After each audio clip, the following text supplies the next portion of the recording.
What's going on, good people? It's me again, Jamar Allen. And me again, Jimmy Evans. And together we are BarberShop Therapy. What BarberShop Therapy is, sir? Oh, barbershop therapy is now quickly turning into a very comfortable space for people to talk, especially clients. More now, we're adding guests. Yes. And we're giving information out that's typically not being given out on a regular basis. We're evolving here a little bit. That's a little growth. Little growth. Populating. So we got a special guest today, again, Super special. of course, for the second time. For the second time. Like- Back like he ain't never left. What's your name, sir? Demetrius Harvey. Mr. Harvey, Mr. Yes.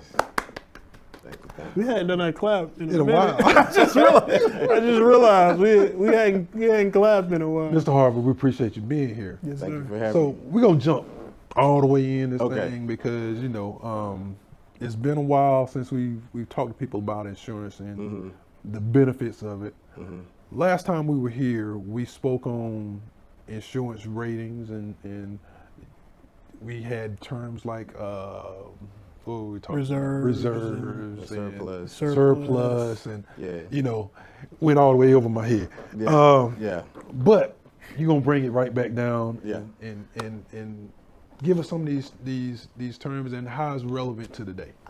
Well, it's relevant to today because insurance companies, actually over the history of time, I would say within the last 20 years, the number of insurance companies that you could say was around in 1999 have shrunk down to 2022 because of different factors. Number one, about the company's strength.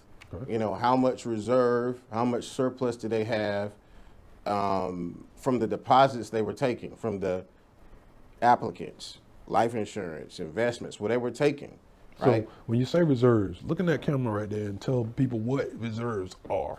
All right. So reserves is what a company acquires in their growth over time. It is the monies that they can put to the side to help back the company in case there's a need to dip into those funds to continue the business. Why is that important, sir? Well, that's important because it shows that that company that is building reserves is a very diversified company, meaning like all of their eggs and how they operate are not in one basket. They're receiving incomes and growth from different areas, which allow them to get stronger as a company and provide more high quality service. I was wondering, like, from my, when you say reserves, I immediately think about the banks and stuff. With the inflation being like it is right now, from people who I wouldn't normally take financial advice for, I hear everybody saying, "Well, there's going to be a crash. There's going to be a crash. There's going to be a crash." What does that look like? Do you feel like it's going to be one? And if so, what does that look like, and how important are the reserves in that situation? Well, that's a good question. So, by all accounts, you know, investors, forecasters of markets all feel that we are heading to a recession, right? And it may happen at the end of the year, may happen at the beginning of 2023. But if it happens this time, you know, it won't be as bumpy as it was before, right? There have been a lot of proactive things to try to slow the pain of a potential recession. Okay. So when you say recession, I'm gonna be the dummy in the room right now. Explain how a recession works and how it affects us. So a recession is trying to, I guess in the best sense of the economy, or things are out of whack. They're not in line, right? Inflation is going up. The value of the dollar is not keeping up. There is a stretch, right? It's starting to pull apart to a point where one area of our economy is out of whack. Okay. Right? And so in order to get it back together, you have to do a couple of different things. One of the more proactive things that are happening now is, even though inflation is going up, the government is trying to spend money to slow the inflation move, right? The banks are trying to pump more money to the economy, trying to slow that down. There's other factors that we can't control, like the war, China being on lockdown, slowing down shipments, things of that nature. On their covert shutdown, I mean, you got Shanghai, 25 million people, and not one person can come outside. And a lot of our stuff comes from that, which has an indirect effect with your Targets, your Walmarts, and everybody else. So it's globally. Yeah, it's global. It's a global effect of everything. Domino And so, effect. by the way, this is a good time because if you're into shopping, it may not be things you may want, but these particular stores are going to have to slash prices because they have too much inventory, right? So they got to get rid of some things. So, Okay. you know, your Targets, your Walmarts, your Belks, all these stores, they're going to have to slash on clothes and things of that nature, just to get that inventory out. Wow. See, I mean, I never knew that it affected, when you say a recession, how it affects everything. It affects everything. I mean, gas is going up, right? You know, for the person that says, when I always talk defense, I always like to I guess to clarify my boutique firm as a defense financial advisor, right? I'm always trying to play defense in terms of how I give advice. Because I feel from a defensive perspective, we're all play sports. We know defense wins championships, Absolutely. right? Everybody loves the offense, the scores, and that means I equate that to making money. I'm not above making money. I think we all love to make money. I say make the most money as you can. I do. Okay. Yes, Okay. do it, go for the hills. But you're not gonna win this total game unless you put some defense in there, That's right. right? Absolutely. You got to prepare for the injuries, the unforeseen things that are happening. And so I approach financial advising from that perspective. So in this particular recession, one defensive way I tell people to say is stay steady. Just stay the course. Don't look at your 401k statement every day because it's going to drive you crazy, right? Okay. Don't, follow the stock market every day. That'll drive you crazy. We are in a recession. We are where we are. Okay. But if you have time, like most of us in our area generation, it's just like physics. For every action, there'll be a reaction. So what goes down must come up. So just, be steady and let's get ready to ride that wave of a correction. Okay. Now, for my older adults who don't have that time, you got to get a little bit more conservative. Instead of having, and please stop me, guys, if it starts to sound like Greek. If a person has a portfolio, meaning their 401k, or they have an investment that is at that time before all this happened, that was 60, and I'm talking about my older adults, maybe 60s and up, who had a portfolio that was 60 equity, which would be stocks, to 40% bonds, you might want to be 72, 75, 25 right now. Okay. The bonds are taking a killing. Bonds have a adverse effect to inflation. So when inflation goes up, bonds rate of returns go down, right? And what type of bonds are you referring to? Are you talking? I'm talking about stock bonds. Stock bonds. You got stock bonds, right? Even treasury, your treasury note bonds, those type of things. They have an adverse effect. They provide comfort because they're very steady, right? But when inflation goes up, they don't give you a return. Okay. So we've been giving that kind of advice as well. So just protective in that way. Let's shift gears a little bit. You and I have had conversations in the past and text messages, and there are a few things that you wanted to really touch on. Can you, reach into that bag and talk about that a little bit more? Yeah, let's talk about this. Let's talk about generational wealth again. See the smile came across his face. Let's talk about The joy, what is the joy generational of wealth. conflict. Let's talk about what that is, right? There's a way one of my boys put it. He was like, you should just speak of it in this regard: getting rich quick versus getting rich right. Okay. Right? Because that's the ultimate goal. Yeah. Everybody wants this wealth. So generational wealth, to me, and this is to me, would mean that my next generation should be able to benefit from my efforts. That's right. Meaning that I may or may not see this. Yeah, right? It's generational. That's the It's whole. generational. Yeah. It goes to the next.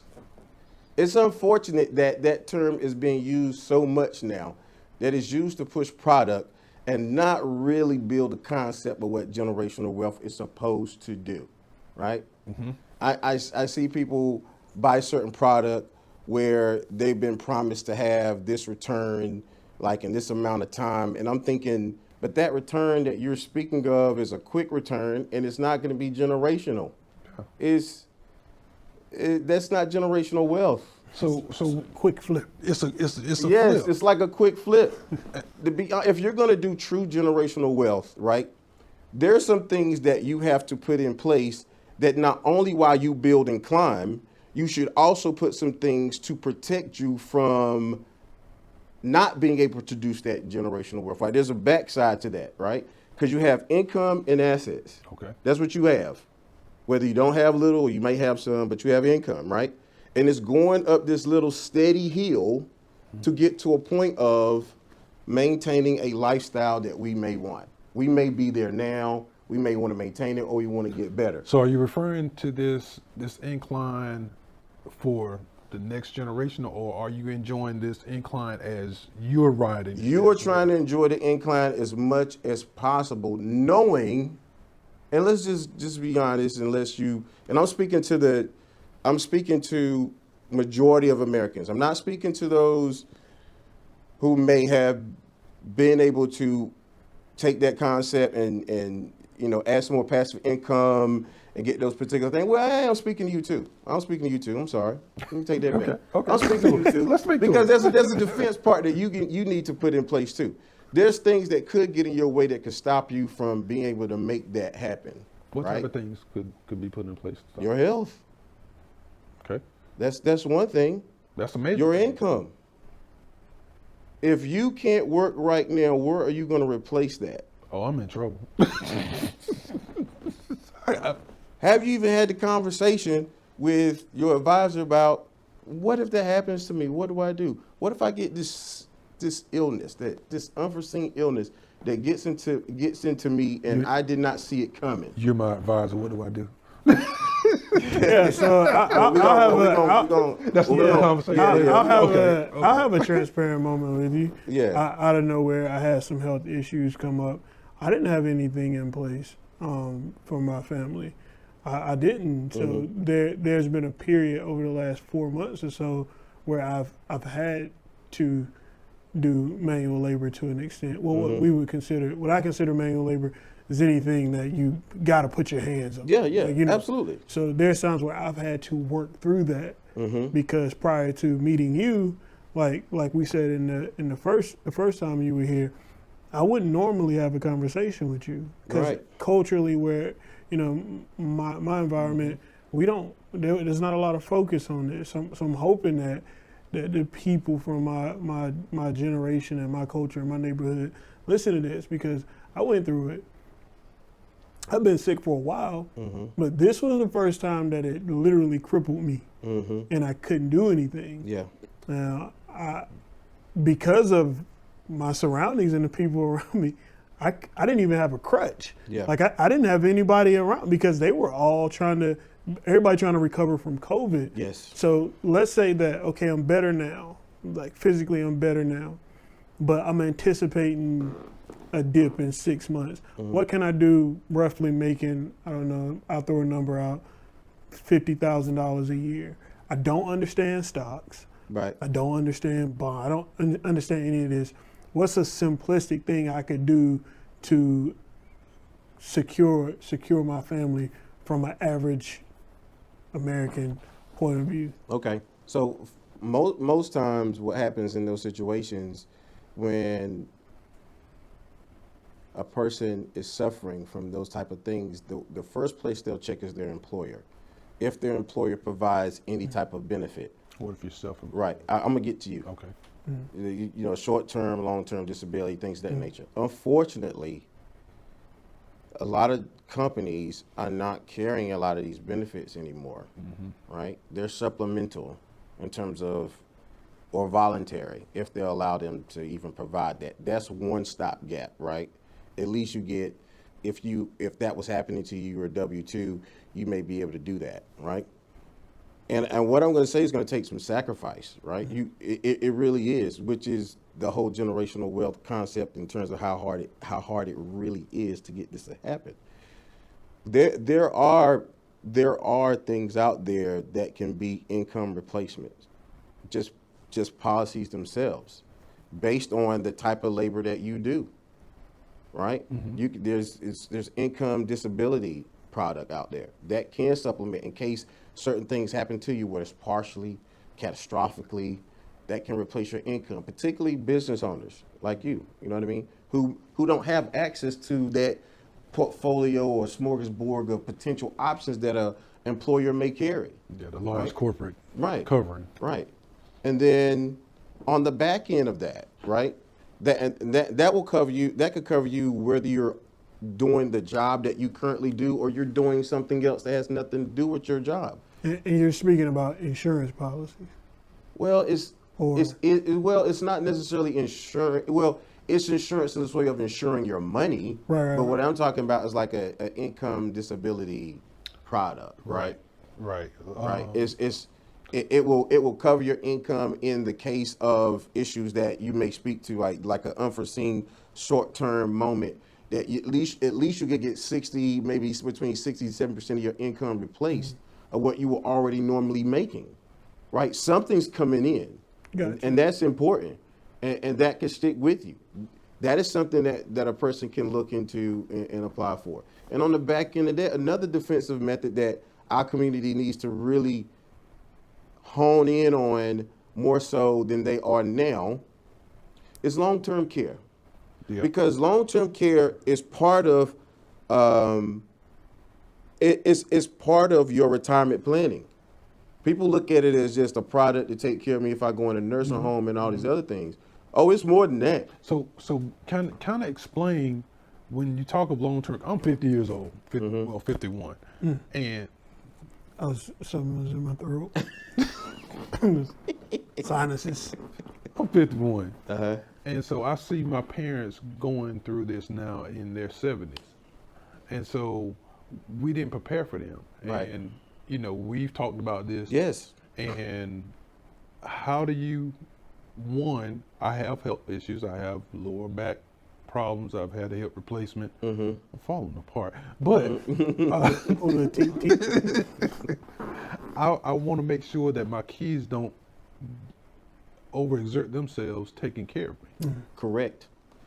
It's not like it was back in the day, and me and you talked about this. I said it's not like the 60s and the 70s and maybe the 80s where we all lived near each other. Like, I come from a small town, and practically majority of the family or people who knew my family, we all lived on the same street and had a cul-de-sac at the end, or we might live in the same projects. But each building, there was You knew somebody everybody. that, Yeah, you knew that you could everybody get a meal community. from, That's you right. get soup from, you could, Sure. somebody gonna look after your kids when they come back, right? Yep. Those days aren't around Yep. because we don't live with each other like that. So I can't just run down the street and look at my auntie or something like that. And the world is getting more global. So to speak to your kids, I mean, there could be a day that they have a business meeting in Barcelona. This is a global world. You have no idea where these jobs can eventually take us. That's right. We can't assume they're going to be an RTV, which is Research Triangle Park, for those who are watching in the Raleigh-Durham area. They may not be there. Like I said, they could be in California. They could be in Texas. Like I said, Barcelona. We got you probably know people, and I know people who travel around the world for business. My brother's currently is in Africa working remote with, not putting out too much of his business, but he's working remote. But that is the world we're going, and that's the world our kids are going to be going in. And I do not want my kids to come out of the workforce to take care of me. And so That's not what I desire, because somebody's not going to earn income doing that. Right. With that being said, my parents, I watched both of my parents take care of their parents. That's how we did it. Not only did it require them to take up their retirement, but it required their body and their energy. And I watched them get older in the process and more frail by taking care of their parents. Yeah. They couldn't enjoy all the work they put in for all those years. Exactly. Right? They couldn't do it. And it's poor preparation. Yes. Well, I wouldn't say it's poor preparation. I say it's because you don't know what you don't know. Okay. I would almost argue to bet if you rolled the clock back 30 years and then you told your dad and your mom, hey, this is something you guys might want to have so you can enjoy yourselves later, they'll take a little strong look at it and be like, oh yeah, we might need to consider that. Yeah. Right? Yep. But they weren't presented that opportunity the way, we are even later in life, right? They still wasn't presented the opportunity to know that that's a stopgap. That can really, for all the wealth accumulation you get, all the generational wealth you building, that is one thing that can run straight through it. Yep. You could get to 65, you can have 3 Airbnbs, you can have a couple of rental properties, you can do that, and then you suffer some catastrophic illness that doctors are having to take so many tests to figure out that they can't. Guess what your long-term care plan is? All of those properties, all your money in your account, that becomes your long-term care. And then here's the problem with that. You still have to unravel that. You still have to find somebody to buy it. You still have to do business to get income off of it. And you don't know the timeline. It could be 2 days or it could be 12 months. Okay. So now we're coming up on the end of this segment. As we're talking about long-term care and the ability to build generational wealth at the same time, if you were able to sum up how to benefit people, what would you say the short answer to that would be, or if there is a short answer? Well, I would say, if you're looking at this, go ahead and inquire. Find out what you have available to you. Find out what it would take for you to even acquire it. Find out what the underwriting process is. Because I'm a person that says, at least I know what I can and can't do. And then I can prepare if I couldn't get these things in the first place, depending on what level of health I am in. You don't have to be in the greatest of shape to get the 2 things I just spoke about. I'll just tell you that right now. What type You of actually income don't. level? What type of income level? Doesn't matter your income level. Okay. Because income disability is based on your income, right? It's a percentage of what you earn.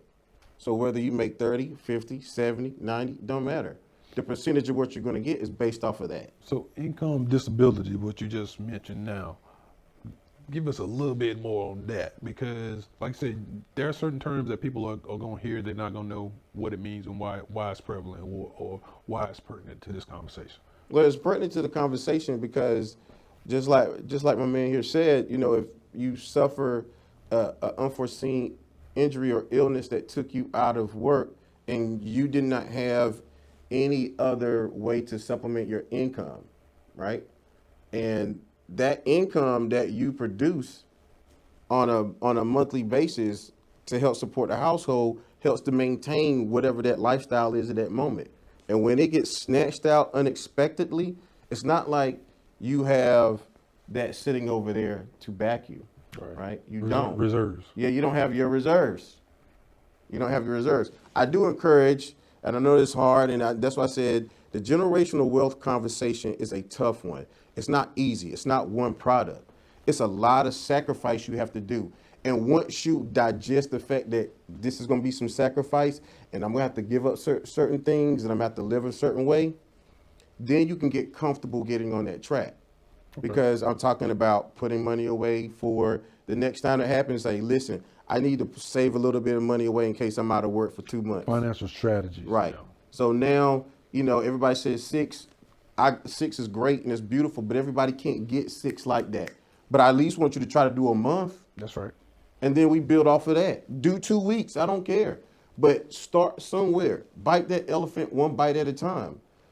Put that away, right? Just do what you got to do and sacrifice, put that away. That's just one less lottery ticket for somebody or whatever that is that you do with your discretionary income.